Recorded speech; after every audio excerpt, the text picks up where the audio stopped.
خاطر غدا اهلا وسهلا مرحبا بكم يا جماعه الخير مساء الخير عليكم مازال في الاول والسلام عليكم سمحوا لي pour ma coupe. J'espère que vous allez bien, j'espère que vous vous portez bien.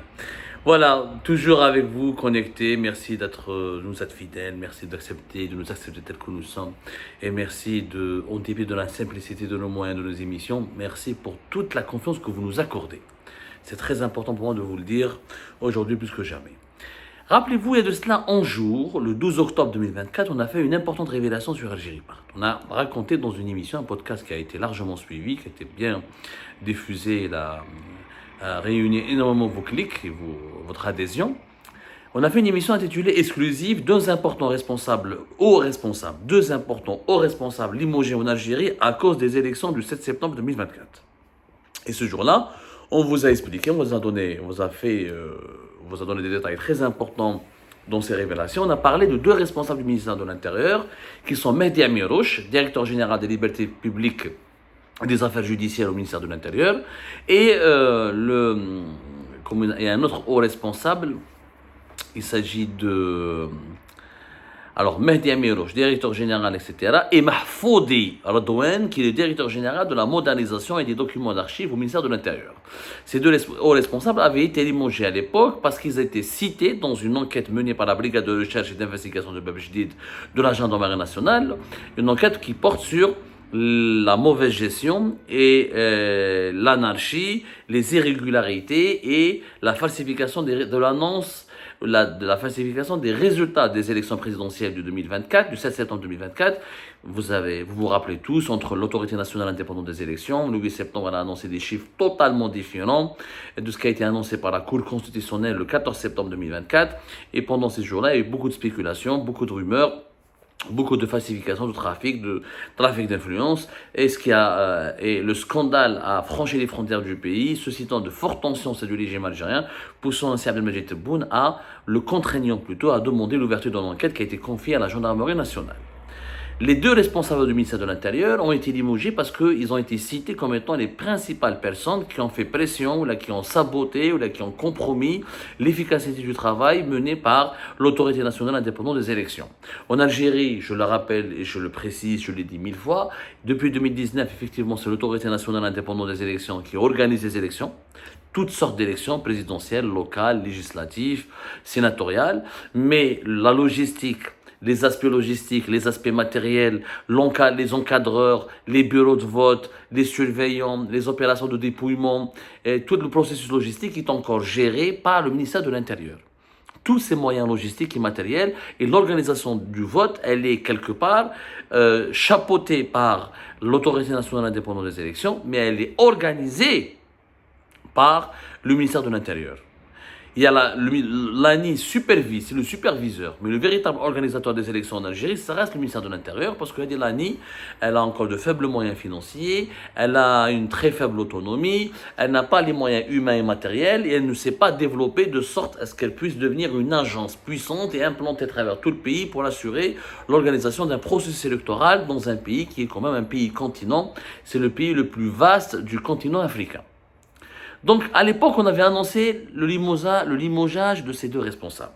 Imaginez ce qui s'est passé juste après. À peine une semaine après nos révélations, qui ont été diffusées, qui se sont propagées comme une traînée de poudre, Abdelmadjid Tebboune, en personne, il engueule, il convoque, il prend contact, il a pris contact avec Brahim Merad, le ministre de l'Intérieur, il ne cesse pas il l'a engueulé, il l'a savonné, il lui a dit textuellement, pourquoi tu as fait la connerie et l'immense bêtise de limoger deux responsables de ton ministère, qu'alors que l'enquête n'a pas encore, comme on l'a dit dans notre émission, ne s'est pas encore terminée, n'a pas été achevée, n'a pas fourni des conclusions, il n'a pas abouti officiellement à l'inculpation de ces deux, ou à la mise en accusation et à la mise en examen de ces deux responsables.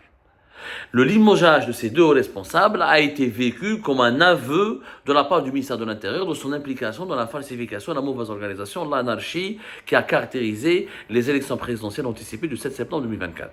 Si le ministère de l'Intérieur n'avait rien à se reprocher, il aurait pu défendre ses hauts responsables, les protéger, les garder en fonction et attendre les conclusions de l'enquête de la brigade de recherche de Bebjdid. Ensuite, l'ouverture de l'information judiciaire. Parce qu'une fois que l'enquête est terminée par par la brigade de recherche de Bebjdid, elle est transmise à un pôle judiciaire, à des juges. Ce sont les juges qui décident de mettre en examen de la personne, de l'identité des personnes qui seront mises en examen, des convocations, des auditions qui seront organisées pour trouver, déterminer la vérité et situer le niveau de responsabilité dans cette mauvaise organisation et dans cette, comment dirais-je, gros scandale qui entoure l'annonce des élections, l'annonce des résultats des élections présidentielles de 2024. Du 7 septembre 2024. Tebboune a savonné, a engueulé Brahim Marad. Il lui a dit, voilà, t'as fait une connerie, c'est sorti dans les médias, maintenant tout le monde est au courant, tu es affaibli, tu t'es tiré une balle dans le pied, puisque tu n'as pas protégé tes collaborateurs, tu as voulu sacrifier 2 collaborateurs importants du ministère de l'Intérieur, qui dirigent des départements extrêmement importants, avec beaucoup de moyens logistiques, beaucoup de personnel humain, qui sont impliqués dans l'organisation des élections, des scrutins électoraux en Algérie. C'est un aveu de culpabilité, c'est un aveu de complicité. Ça veut dire que le ministre de l'Intérieur, qui était, je rappelle, directeur de campagne de Tebboune jusqu'à pratiquement le 3 septembre 2024, il y a 3 jours avant l'élection présidentielle, Brahim Marad retrouve son poste de ministre de l'Intérieur alors qu'il était directeur de campagne de Tebboune. C'est du jamais vu. C'est-à-dire que nous sommes dans une situation de conflit d'intérêts, d'influence malsaine sur les institutions de l'État, d'abus de pouvoir et d'abus de fonction. Brahim Marad, en personne, directeur de campagne de Tebboune, il était ancien ministre de l'Intérieur. Ministre de l'Intérieur, au moment où l'élection n'a pas été, au moment de l'organisation de l'élection et au moment de l'annonce de l'élection. Donc, Brahim Marad était jugé parti. Donc, il est le principal responsable de tout ce qui s'est passé pendant les élections présidentielles anticipées du 7 septembre 2024. Il faut que vous allez me dire, Brahim Marad n'est que l'exécutant, n'est que le pion, c'était bon le responsable, je suis d'accord. Mais même les pions doivent assumer leurs responsabilités. On avait averti Fiarjili Part que Brahim Marad n'aurait pas dû être directeur de campagne de Tebboune, parce que c'est ministre de l'Intérieur. En tout cas, s'il devait être directeur de campagne, il aurait dû abandonner toute velléité de retrouver son poste et il ne pouvait plus jamais retrouver son poste tant que Abdelmajid Tebboune n'a pas été réélu. Mais donc, il y avait un conflit d'intérêts, une situation d'abus de pouvoir, une instrumentalisation de la fonction ministérielle au service du candidat Abdelmajid Tebboune, une influence, après Mohamed Chorfi et Brahim Marad, ça s'est très mal passé. C'est Brahim Marad qui a voulu imposer à Mohamed Chorfi, président de l'autorité nationale indépendante des élections, d'annoncer ou de tricoter des résultats taillés sur mesure pour Tebboune et de mentir et de gonfler les chiffres. Mohamed Chorfi n'a pas voulu assumer cette responsabilité. Il a jeté la balle dans le camp de la Cour constitutionnelle dont le président est totalement acquis et au service du clan de Tebboune, a décidé de faire le sale besoin, le sale travail à la place de Mohamed Chorfi, à la place de l'autorité nationale indépendante des élections. Elle n'aurait jamais pu avoir lieu si Brahim Marad n'avait pas abusé de son influence et de son poste et de sa fonction de ministre de l'Intérieur pour tenter, encore une fois, de changer le cours des événements lors de l'élection présidentielle anticipée du 7 septembre 2024. Et en limogeant Mehdi Amirouche et Mahfoud Redouane, il s'est tiré une balle dans les pieds, il a carrément avoué « Ah, Wallah, c'est mon département qui a fauté, c'est mon département qui est responsable de ce qui s'est passé, de tous les ratages, de tous les couacs du scrutin présidentiel, j'en assume la responsabilité, je les limoge. Comme ça, si demain ils sont mis en examen, ou là ils sont jugés, Brahim Marad se lave les mains. Il n'a aucune responsabilité. Là, je les ai limogés, je les ai sanctionnés. C'est à la justice de les mettre en prison. Ça ne se passe pas comme ça. Parce que Mehdi Amirouche ou la Mahfoud Redouane, ils ont exécuté, ils ont fait des interventions où là, ils ont empiété sur les prérogatives de l'autorité nationale indépendante des élections sur instruction verbale de Brahim Marad. Ils ont exécuté les ordres de Brahim Marad. Ils ont été les pions instrumentalisés par Brahim Marad. Moi, je veux bien punir les pions. À un moment donné, il faut s'attaquer au roi. On ne peut pas éliminer les pions et laisser le roi et la reine faire ce qu'ils veulent sur l'échiquier et foutre leur merde. C'est Brahim Marad le principal responsable. Donc Tebboune a engueulé Brahim Marad, il lui a demandé de les réhabiliter, ces 2 responsables. Donc après nos révélations, une semaine après nos révélations qui ont été faites, encore une fois, notez comme la date, le 12 octobre 2024, une semaine après, Abdelmajid Tebboune a été obligé de réhabiliter, Abdelmajid Tebboune a obligé Brahim Marad à réhabiliter Mehdi Amirouche et Mahfoudi Radouane parce qu'il a été engueulé, savonné par son président Majid Tebboune, et du coup on a essayé d'étouffer le scandale. Ah non, ils n'étaient pas limogés, ils ont été juste mis en congé, ils ont juste été envoyés en vacances, finalement c'était pas un limogeage, alors c'était un limogeage. Et cette information a suscité un grand malaise au sein du clan Tebboune, elle a même énervé, exaspéré Abdelmajid Tebboune, qui a été obligé d'intervenir et d'engueuler, de savonner Ibrahim Rad pour corriger le tir et corriger sa bêtise. Mais ils ont été limogés. Aujourd'hui, on les a réhabilités. Pourquoi? Parce qu'on a peur qu'ils parlent, on n'a pas envie que l'opinion publique, que les gendarmes, que la justice se rendent compte que le clan Tebboune est faible et qu'il a peur de cette enquête sur les élections présidentielles, et on n'a pas envie d'avouer sa culpabilité. On va essayer de chercher à protéger ces deux responsables et ses collaborateurs de Brahim Rad. On va essayer de sacrifier quelques personnes au sein de l'ANI, voire peut-être même Mohamed Sharfi risque sa peau, il risque d'être sacrifié, mais ça va être difficile de le mettre en prison, en tout cas, parce qu'il risque de parler et de déballer, et que l'armée je pense pas que l'armée va le lâcher facilement.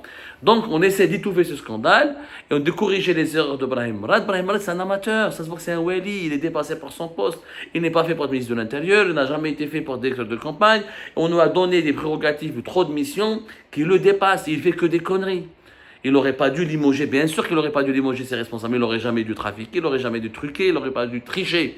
Aujourd'hui, à un moment donné, il faut dire la vérité aux Algériennes et aux Algériens. Comment on a fait pour passer de 5 600 000 votants à plus de 11 millions de votants en 4-5 jours? Comment on a fait pour doubler le taux de participation? Comment on a fait pour compter notre chiffre, dans le nombre des bulletins vides? Comment on a trafiqué, comment on a massacré ce processus électoral pour imposer le deuxième mandat? Brahim Rad, à un moment donné, je lui ai dit, il doit rendre des comptes. D'ailleurs, aujourd'hui, il est tellement dans la merde qu'il ne peut pas être Premier ministre. Alors que Tebboune lui a promis le poste de Premier ministre une fois que le deuxième mandat est validé. Mais tu ne peux pas le mettre Premier ministre. Le gars, il a mal géré la campagne, il a mal géré le processus électoral. Il est le principal responsable de l'un des plus gros scandales électoraux. Ils n'ont même pas su comment trafiquer. Ils ont essayé de doubler le nombre mais chez Trafic, il a rajouté 1, 2, 3 millions. Ils doubler le nombre des votants. Et doubler le nombre des votants favorables à Tebboune. Ça a été tellement flagrant, c'était tellement clair et limpide que c'est devenu un scandale à ciel ouvert, et le plus gros scandale à ciel ouvert de fraude électorale. Donc Brahim Rad, il est grillé. Aujourd'hui, il va essayer de sauver sa peau. Moi, je ne vois pas du tout comment il va devenir Premier ministre. Maintenant, comment il va s'en sortir, parce qu'il risque de se sacrifier. On a voulu Brahim Rad. Wallah, yarbik, Tebboune ma la belle obik. Tebboune ma la belle obik. Tebboune qui a mis en prison son propre chef de protocole et collaborateur et ami Mohamed Bouakez, il n'hésitera pas à sacrifier Brahim Rad. C'est lui qui a trafiqué. Non, moi, je ne lui ai pas demandé de trafiquer. Moi, j'ai demandé de gagner une élection à la régulière. Moi, je ne lui ai rien permis. Il m'a trahi ma confiance. Il m'a utilisé. Vous allez voir que ce sera possible. Mais ça ne suffit. Même sacrifier Brahim Rad, ça ne va pas permettre à Tebboune de blanchir sa réputation ou de lui assurer une quelconque légitimité, parce que sa légitimité, elle est compromise aujourd'hui. Elle est contestée. Elle est toujours contestable, parce que les élections du 7 septembre 2024 ont été des élections anormales, irrégulières, truquées et illégitimes elles aussi. Est-ce que cette engueulade va permettre à Tebboune de sauver son clan? Je n'en crois pas.